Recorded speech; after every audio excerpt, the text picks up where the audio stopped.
ANN కథనానికి స్పందన లభించింది. బేలమండల సిర్సన్న గ్రామంలో అకాల వర్షాలకు తడిసి ముద్దైన నువ్వు పంటను మండల వ్యవసాయ అధికారి సాయి తేజారెడ్డి గ్రామ వ్యవసాయ విస్తీర్ణ అధికారి రమణతో కలిసి క్షేత్రస్థాయిలో పరిశీలించారు. పంట నష్టం ఎంత మేరకు వాటిల్లిందో రైతును అడిగి తెలుసుకున్నారు.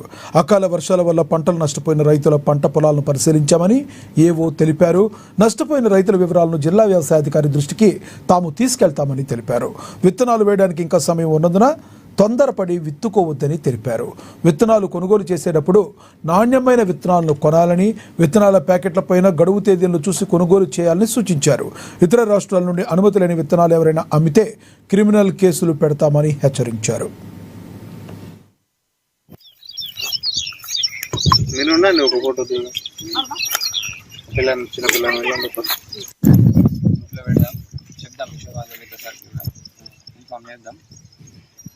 మనకేమన్నా పాసిబిలిటీ ఉంటే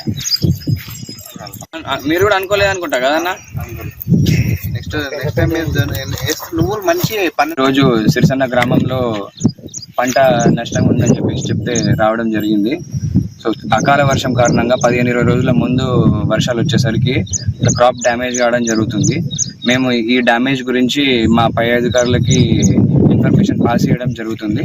సో దీంతో పాటు వర్షాలు మంచి ప్రాపర్గా అన్ని పడ్డ తర్వాతనే మీరు సోయింగ్ చేసుకోవడం స్టార్ట్ చేయండి. పెద్ద వర్షాలు పడ్డాకనే 1-2 పడంగానే స్టార్ట్ చేసుకోకండి. మంచి వర్షాలు పడ్డాక మీరు సోయింగ్ చేసుకోండి. అయితేనే పంట దిగుబడి ఎక్కువ రావడానికి ఆస్కారం ఎక్కువ ఉంటుంది. మిగతాది ఇంకేమైనా ఉన్నది అని అంటే మంచి సీడ్స్ మాత్రమే తీసుకోండి. మీరు మంచి మంచి షాపులు ఉన్నాయి, డీలర్ షాపులు, మంచి షాపులు ఉన్న షాపులలోనే తీసుకోండి. ఇట్లా లూజ్ సీడ్స్ అమ్మితే అస్సలు తీసుకోవద్దు. మొన్న సిరిసన్నలో ఆల్రెడీ మేము పట్టుకోవడం జరిగింది. అక్కడ 10 కిలోల లూజ్ సీడ్, 26 ప్యాకెట్ల సీడ్ దొరికింది. లాట్ నెంబర్ లేదు, ఎంఆర్పి లేదు, ఏం లేదు దాని మీద. సో ఖచ్చితంగా మీరు కొనుక్కునేటప్పుడు లాట్ నెంబర్ ఉందా, లేబుల్ ఉన్నదా, సీడ్ రేట్ ఎంత అమ్ముతున్నాడు అన్నీ చూసుకోండి. ఎంఆర్పికి ₹1 మీద కూడా మీరు తీసుకోకండి.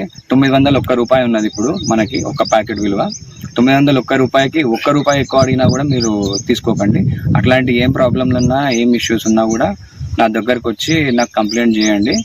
నేను దాన్ని ఖచ్చితంగా కంప్లైంట్ తీసుకొని స్ట్రిక్ట్ యాక్షన్ తీసుకోవడానికి ప్రయత్నం చేస్తాను.